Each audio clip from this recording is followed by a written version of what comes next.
Então vamos lá. Nós nos propusemos a refletir hoje sobre um tema muito importante e que diz respeito à nossa vida diária. A família. Família, jardim de almas. E vamos enfocar especialmente a situação dos nossos filhos, já que vivemos hoje de maneira mais estreita na convivência com eles, talvez até suprimindo um pouco os horários de escola. A convivência aumentou em razão do momento que nós estamos vivendo no país. Por que a família é jardim de almas? Porque nesse jardim nós encontramos flores belíssimas, perfumadas, rosas maravilhosas, orquídeas, mas encontramos também farpas, espinhos, às vezes terrenos pedregosos, às vezes pragas. Nós nos empenhamos para que esse jardim seja o mais belo, mais florido e o mais perfumado possível. Mas nem sempre isso é possível. Seja porque às vezes nós não somos bons jardineiros, não cuidamos adequadamente dessas plantas ou não sabemos bem como cuidar delas. Seja porque às vezes a qualidade das mudas não nos ajuda muito. De uma maneira ou de outra, nós somos os jardineiros da nossa própria vida e temos responsabilidades perante a nossa família. Então, a doutrina espírita vai nos trazer muitos elementos importantes de reflexão. Nós vamos começar partindo da ideia de que família é um grupo social constituído por pelo menos duas pessoas. Duas pessoas já formam uma família. Numa unidade doméstica, e que essa unidade doméstica seja marcada, primeiro, pelos compromissos de uma pessoa para com a outra, e segundo, pela união dos laços afetivos. Vejam, nós podemos ter pessoas vivendo sob o mesmo teto e não constituírem família. Isso acontece, por exemplo, num quartel ou numa república, ou num hotel. Pessoas vivem sob o mesmo teto, mas, entretanto, não formam família. Ou não têm compromissos umas para com as outras, ou os compromissos são muito básicos, apenas de manutenção. Ou ainda que haja compromissos, não há laço afetivo. Portanto, não formam família. Famílias dos mais diferentes tipos, porque hoje nós não podemos contar apenas com as famílias tradicionais, aquelas famílias formadas apenas por um pai, por uma mãe e pelos filhos que vão chegando. Essa família tradicional, que nós podemos chamar, hoje está em parte superada, porque nós temos famílias monoparentais, significa só um pai e um filho ou uma filha, ou só uma mãe, um filho, uma filha, ou um avô e um neto, uma avó e os netos. Há uma diversidade de tipos de famílias. Famílias que não são formadas apenas por homens e mulheres, mas por dois homens ou duas mulheres, por pessoas do mesmo sexo. E não nos convém fazer nenhum tipo de julgamento qual é a família certa. Todas elas encerram compromissos e são marcadas por laços de afetividade. E integram uma unidade doméstica. Portanto, no nosso conceito aqui, são famílias. As famílias cumprem algumas funções fundamentais que nós temos que destacar. A primeira função importante da família é a função procriativa. As famílias são formadas também para a preservação da espécie, seguindo lá o ensinamento do Gênesis, crescei e multiplicai-vos. É verdade que nem toda família cumpre a função procriativa. Nós temos casais que não geraram filhos, nem por isso deixam de constituir família. Mas é uma função importante, uma função relacionada, inclusive, com o processo reencarnatório, importante e necessária para a evolução material e espiritual das pessoas. A segunda função que a família cumpre é a função educativa. Nós passamos valores, educamos permanentemente as pessoas com as quais nós convivemos. Pais, mães educam e formam os seus filhos e às vezes são formados e educados por eles também. A educação é um processo de reciprocidade, não é um processo unilateral. Portanto, a família cumpre também uma função educativa. É na família que nós aprendemos os primeiros valores básicos de agradecimento, de gratidão, de organização da vida material. É na família que nós aprendemos a comer, é na família que nós aprendemos a falar, é na família que nós aprendemos a andar, a respeitar os outros. Tudo isso não se aprende na escola, aprende-se na família. Vejam como a família exerce uma função educativa importante. A escola depois vai complementar esse papel educativo, mas ele tem origem na família. Então a família cumpre sim o seu papel educativo. O sentimento de nacionalismo, o sentimento de pátria, de nação, vem originalmente da família. É na família que nós começamos a aprender os valores cívicos, os valores de nacionalidade, os valores de cidadania. Portanto, cumpre a família um papel importante que é a função educativa. O terceiro papel, a terceira função que a família cumpre é a função econômica. Nós trabalhamos, nos mantemos, produzimos para que possamos comer, morar, vestir, estudar, e a família tem que cumprir também essa sua tarefa. Pais e mães, principalmente, enquanto os filhos ainda não podem produzir nada em termos econômicos, são responsáveis por isso. Pais que falham nessa função levam a família a uma desordem material, a uma decadência material, e a parte material tem a sua importância. Lembrem que Jesus disse que nem só de pão vive o homem, mas nunca disse que de pão não vive. Nós precisamos do pão para viver, e a família cumpre, num primeiro momento, essa função econômica também. A quarta função importante da família é a função emocional. É na família que nós aprendemos a educar as nossas emoções, a reagir diante das adversidades, a controlar os nossos repentes, as nossas explosões, a administrar as nossas fraquezas e os nossos problemas, inclusive os nossos problemas materiais, psicológicos, etc. Quando a família falha nessa função, nós temos filhos emocionalmente desequilibrados. Filhos que acabam caindo no vale das drogas, da prostituição, que se descontrolam, dilapidam patrimônios, caem no alcoolismo, porque emocionalmente não foram bem formados. A família falhou nessa sua função importante, que é a função emocional.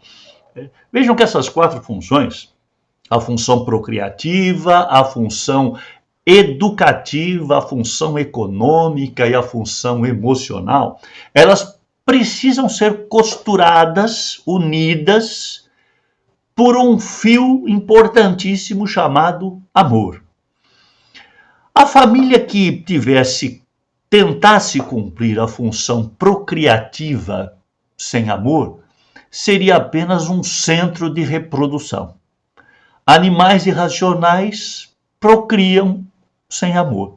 Não há laço de afetividade. Não basta procriar. É preciso ter laços afetivos que unam o casal e que unam depois o casal com os filhos. Esse laço torna a procriação algo mais importante do que uma simples reprodução humana. A função educativa, sem amor, transformaria a família num quartel-general. Transformaria a família apenas num batalhão de disciplina.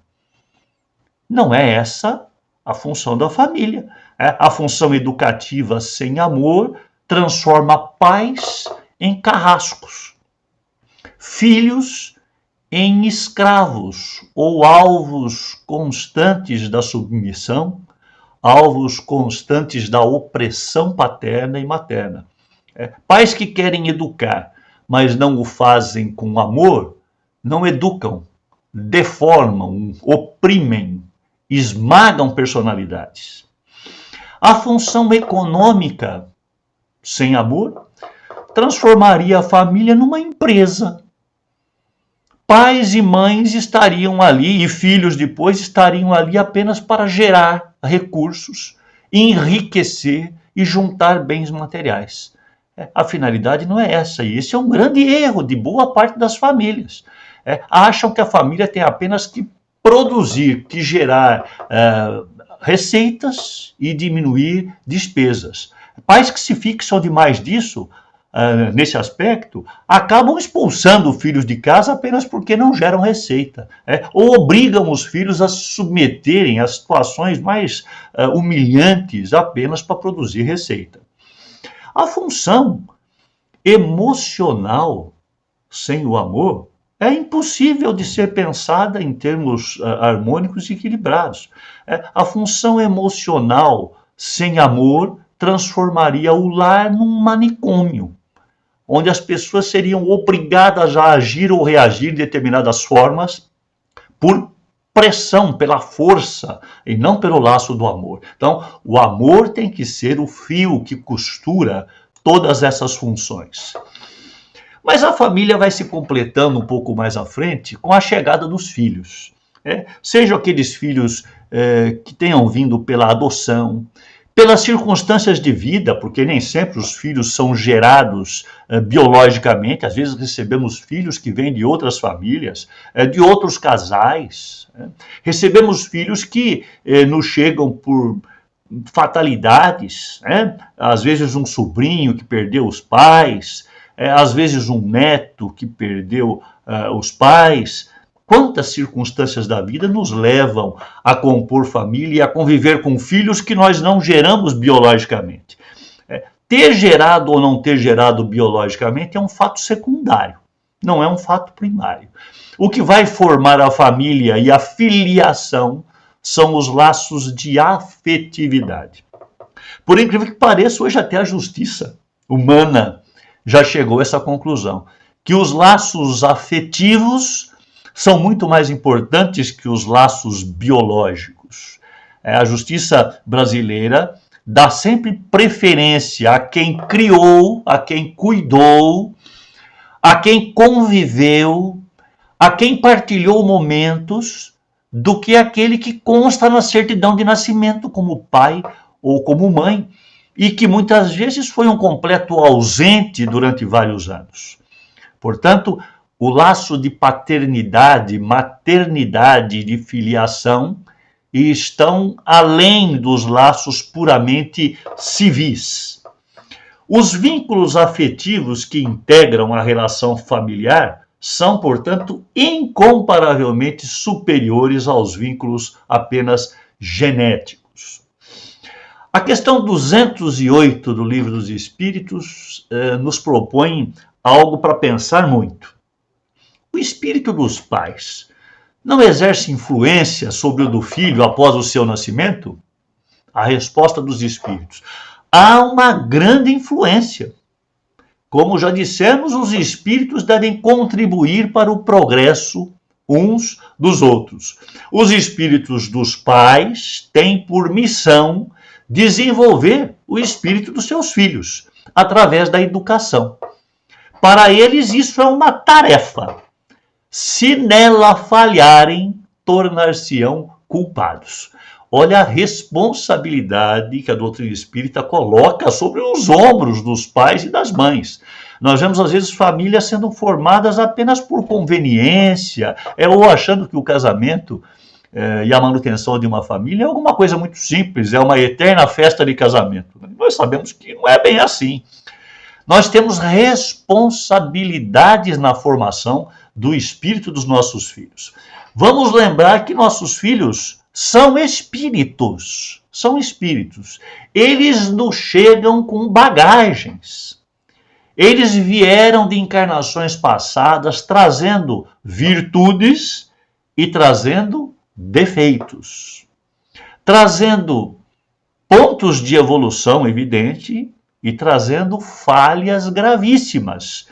E foram colocados nas nossas mãos para que possamos aprender com eles, mas muito mais do que isso, ensiná-los a corrigir os seus defeitos. Pelo corpo material, os pais transmitem aos filhos não mais do que semelhanças físicas. Ninguém transmite semelhança moral pela via genética.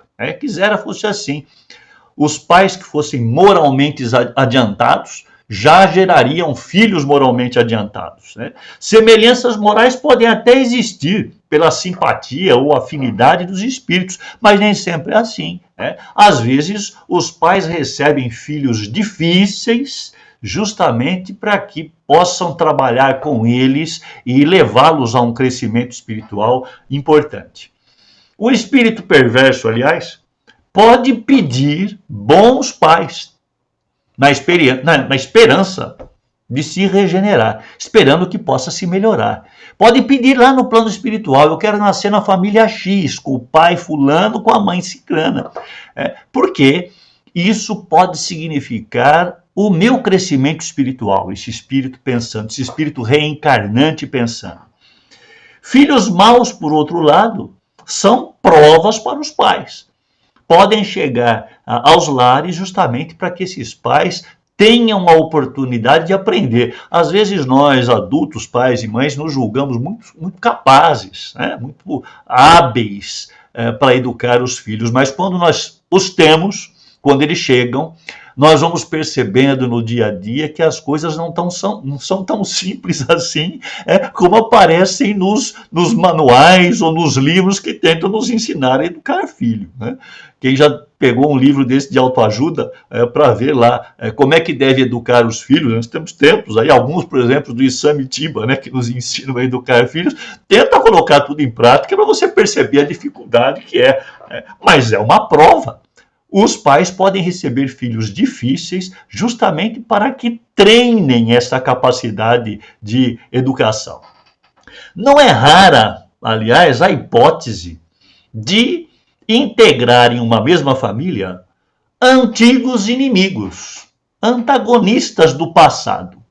Eles precisam estar ali numa mesma família justamente para aprender a lição do amor. Não conseguiram aprender em encarnações passadas, talvez como marido e mulher, talvez como parentes distantes, como amigos, como vizinhos, como desafetos, mas vieram agora no mesmo núcleo familiar, nascendo do mesmo coração, da mesma relação de família, para que possam então, com esses laços familiares que são tão fortes, superarem aquelas divergências do passado e construírem um caminho palmilhado pelas pétalas do amor.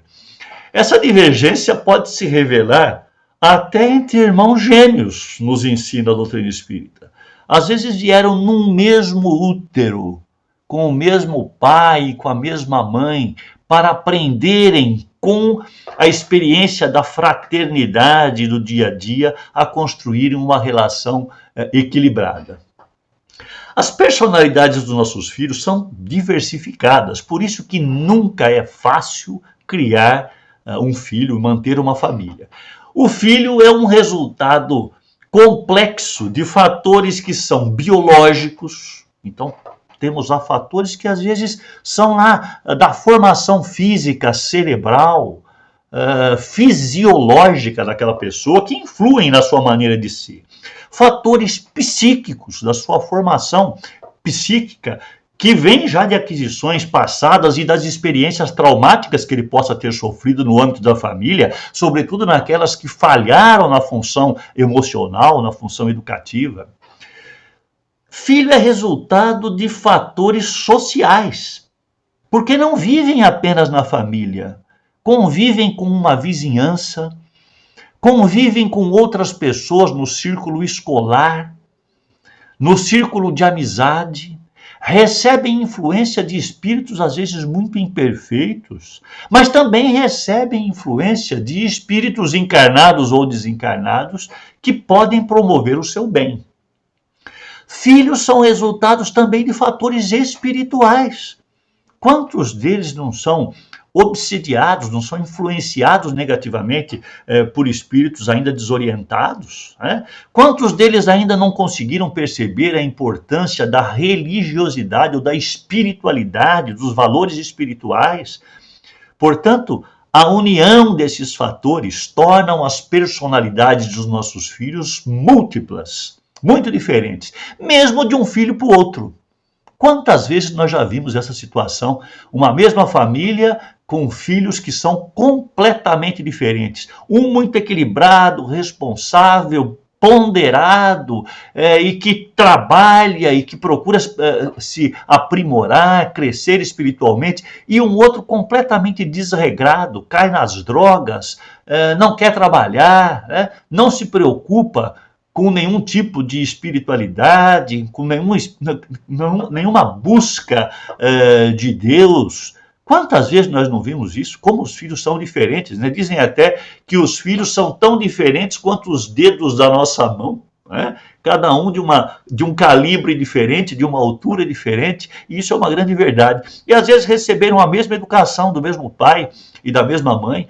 Pode até ser que esses pais tenham falhado em algum momento com um ou outro, mas a grande verdade é que a soma desses fatores, que são biológicos, psíquicos, sociais, espirituais e outros fatores, tornam os filhos tão diferentes uns dos outros e tão difíceis às vezes. Quanta responsabilidade que temos em relação a isso. Mas filhos também não são só problemas. Filhos são bênçãos. O cultivo, como se cultiva o jardim, o nosso canteiro de almas, o cultivo do carinho, da afetividade, da aprendizagem recíproca. Vamos aprendendo com os filhos, com o que nos dizem, com o que nos fazem, com a maneira como reagem, com as lágrimas que derramam, com as doenças que enfrentam, com as deficiências, às vezes físicas, às vezes mentais, que chegaram até nós. Essa troca recíproca, essa reciprocidade, faz da família a beleza da roseira, a beleza do jardim que nós vamos cultivando. Emmanuel, com uma frase muito forte, diz assim: os filhos não te pedem apenas dinheiro ou reconforto no plano físico. Eles te solicitam igualmente assistência e rumo, apoio e orientação. Sejam quais forem as circunstâncias constrangedoras que te afligem no lar, reflete, acima de tudo, em que teus filhos precisam de ti.